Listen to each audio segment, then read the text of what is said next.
story yan, Miguel. No? That time, yung the late D.O. Plaza, father of Congressman Kong Edibong, kumukuha sa amin ng manok. So, nang kumukuha sa amin ng manok, may mga manok din yung father niya na kursunada ng father ko. So, minsan siguro nag-uusap sila, palit lang ng manok, pahiram yung bloodline na yon. So, ang bloodline is na nakuha namin una is Bobby Shepherd at Billy Abbott. Mga roundheads rin. Oo. Binread ng father ko. Pag-breed ng father ko, sabi niya parang magaling, pero medyo hindi pa niya masyado natimpla. May laban ngayon dito sa Roligon, nagkita sila ni Sergio Ching.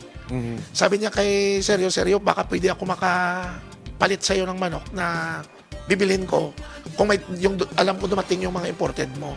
So yung nangyari, sabi ni Sergio, sige, punta ka doon, Dan. Pili ka doon ng manok. Ang manok yun is Jimmy East. Green legs or ano? White leg. White leg. White leg na Jimmy East. So, kinuha ng father ko, doon namin natimpla yung tatlong dugo.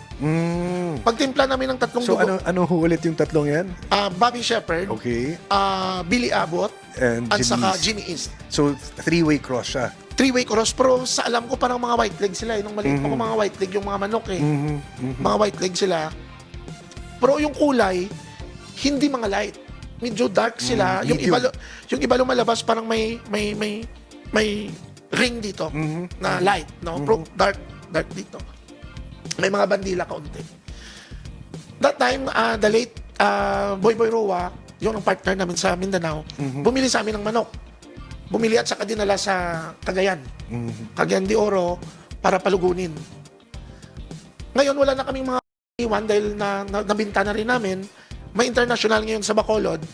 Hinaram ng father ko ngayon, yung mga manok na yon. Pinadalahan kami doon 36 na manok. So nagsali kami doon ng international. Nasama yun yung manok na yan. Si Budlat. Hindi pa Budlat pangalan. Wala pa siyang pangalan. Hindi pangalan Budlat. Kung hindi right nose yung marking,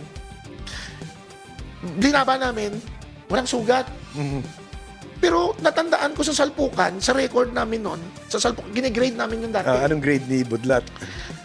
Hindi siya nga 3-star eh. Ano lang siya? At tulong, parang regular lang Regular na manok. lang. Regular na manok na basta papaluin mo, papalo lang din siya.